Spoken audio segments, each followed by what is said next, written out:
kasus Vina yang semakin kesini yang menunjukkan bahwa kasus ini adalah sebuah kasus kecelakaan. Saya rasa ini sudah semakin tipis ya dari saksi-saksi, karena sudah banyak yang mencabut, juga banyak yang didebat seperti Aep ya. Iya. Terus kemudian justru dari kubunya ke-6 terpidana ini rupanya mereka banyak yang sinkron. Kembali lagi bersama Anti Gosip TV, masih di pelosok desa bersama Mbah Karso. Kita ngerumpi ya. Ngerumpi lagi nih kasus Vina ini, kelanjutannya gimana Mbah? Nah, kasus Vina ini semakin hari semakin kesini bikin kita itu gregetan ya Mbak ya. Kenapa ini enggak langsung jelas, langsung terang gamblang gitu ya. Sebenarnya kita semua lagi di prank gitu ya Mbak ya. Gimana nih pendapat kalian mengenai kasus Vina yang semakin kesini yang menunjukkan bahwa kasus ini adalah sebuah kasus kecelakaan? Tulis pendapat kalian di kolom komentar. Kalau menurut Mbahnya gimana nih Mbah? Saya malah lebih berfokus dari kuasa hukum ya. Kuasa hukum antara kedua kubu ini yang masih saling mempertahankan atas argumennya. Nah, dari seluruh kesaksian yang muncul ini rupanya banyak didebat oleh siapa ini? Bang Fitra, ya, Bang Fitra ya. Juga kemarin yang lagi memanas sebelum Bang Fitra ini kan ada Bang Rasman. Nah, ini dari seluruh kesaksian rupanya kayaknya nggak ada yang benar sama sekali. Iya, itu hanya asbun katanya. Asbun.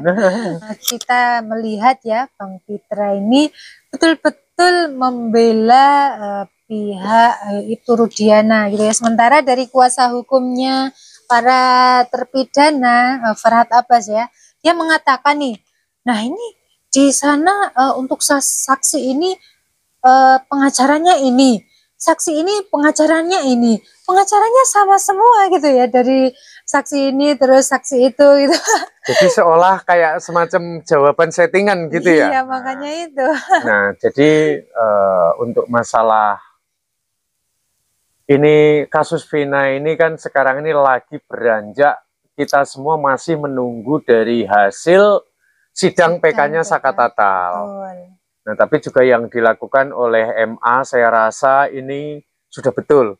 Jadi kalau mungkin buat kita-kita yang menunggu dari hasil sidang PK-nya Saka Tatal, kenapa kok tidak secepat seperti Peggy Setiawan gitu. Karena PK Saka Tatal ini dan ke-6 terpidana berikut Sudirman ini adalah mereka terpidana dan Saka Tatal sendiri pernah terpidana gitu. Jadi tidak bisa kalau hasilnya itu langsung dikeluarkan, karena ini menyangkut dengan orang yang sudah terpidana. Betul. Jadi sudah ingkrah gitu ya. Iya, betul sekali. Jadi harus penyidikannya itu secara menyeluruh. Kalau baru Saka Tatal saja langsung dikeluarkan hasilnya oleh Mahkamah Agung, otomatis ya itu terlalu gegabah gitu. Jadi yang dilakukan saat ini oleh Mahkamah Agung sudah betul sekali.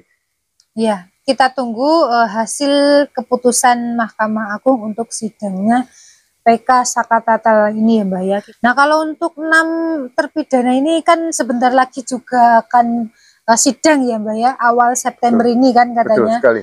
Nah, itu gimana nih guys, pendapat kalian mengenai hal ini? Apakah banyak saksi-saksi yang akan mengejutkan kita, lebih mengejutkan lagi? Silahkan tulis pendapat kalian di kolom komentar. Nah, untuk masalah PK dari ke-6 terpidana ini saya rasa kalau langsung diglobalkan itu tidak baik. Karena nanti akan timbul carut-marut, otomatis dari kubu sebelah akan berasumsi bahwa nanti di situ seperti ada skenario settingan gitu. Maka untuk keselarasannya mungkin yang dilakukan itu, kalau pendapat saya sebagai orang awam, ya harus dilakukan penyidikan satu demi satu. Nah, setelah itu kalau nanti dirasa sinkron dari kesaksian mereka semuanya, baru mungkin kalau mau diglobalkan untuk membuat masyarakat itu biar lebih puas, mungkin ada baiknya seperti itu. Setahu kita ya, misalnya dulu apa namanya tuh, sidangnya itu kan sendiri-sendiri ya, saya pikir ya ini nanti sidangnya juga akan sendiri-sendiri gitu ya Mbah ya. Iya, saya rasa juga seperti itu. Kalau langsung diglobalkan ya bagaimana nanti untuk menanganinya, sedangkan kan mereka itu kan terpidana ini kan memiliki tanggung jawab itu kan per individu. Iya, jaksa penuntut umumnya juga sendiri-sendiri harus Sudah gitu pasti, ya. sudah pasti. Kalau global nggak bisa lah, itu kan Rame-rame itu kan bukan peperangan. Kalau peperangan mungkin ya.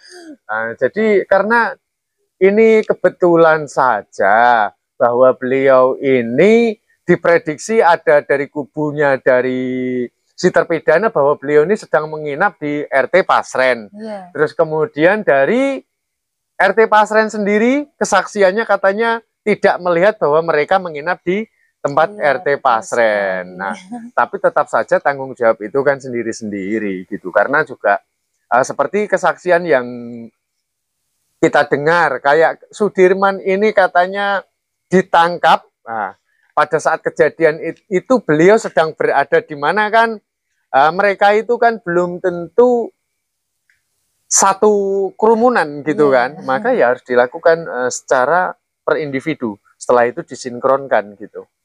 Iya, kita tunggu untuk sidangnya nanti apakah bebarengan nih 6 terpidana sekaligus atau masing-masing, ya kita tinggal nonton aja lah, tinggal mengikuti ya Mbah ya. Saya rasa ini sudah semakin tipis ya dari saksi-saksi, karena sudah banyak yang mencabut, juga banyak yang didebat seperti Aep ya. Iya. Terus kemudian justru dari kubunya ke-6 terpidana ini rupanya mereka banyak yang sinkron atas kesaksian peristiwa meninggalnya dari almarhum Vina ini kan. Nah, walaupun memang ada kesaksian yang masih sependapat dengan mereka, yang kemarin ini dijadikan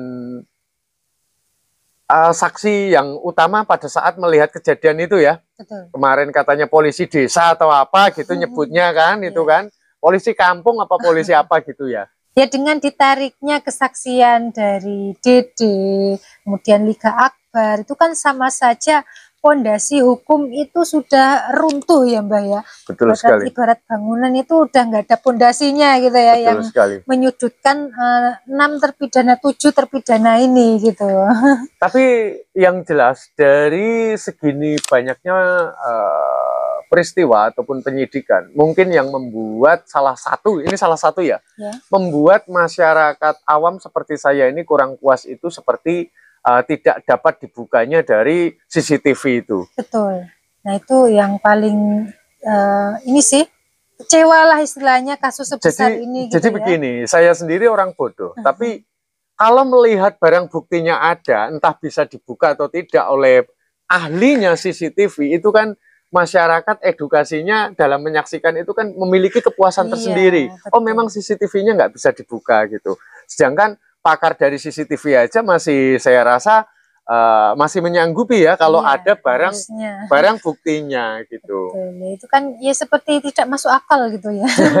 Dibuat atau gimana gitu. Iya, kita tidak tahu seperti ekstrak dari HP-nya si Eki sendiri kan juga kita tidak ada untuk barang buktinya juga kan banyak barang bukti ini yang menurut saya itu nggak lengkap atau alias hilang gitu.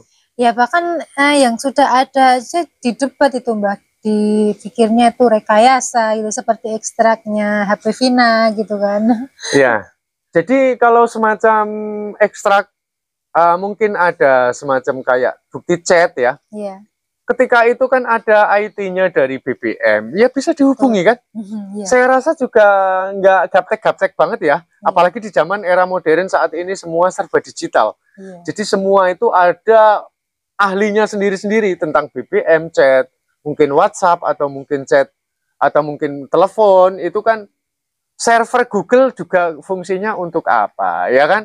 Sekarang ini udah walah istilahnya mau sembunyi ke lubang semut aja udah ketahuan kalau betul-betul menanganinya gitu. Iya, betul. Ngerumpi kita malam ini cukup sampai di sini. Kita tunggu momen PK-nya 6 terpidana ini akan seperti apa. Tentu kita akan selalu memantau ya. Betul. Dari Ngerumpin Desa. Nah, ini ceritanya kita orang pojok desa, di pedusunan, kita akan selalu memantau karena ya kita ingin hukum di negeri ini dapat ditegakkan sebaik mungkin.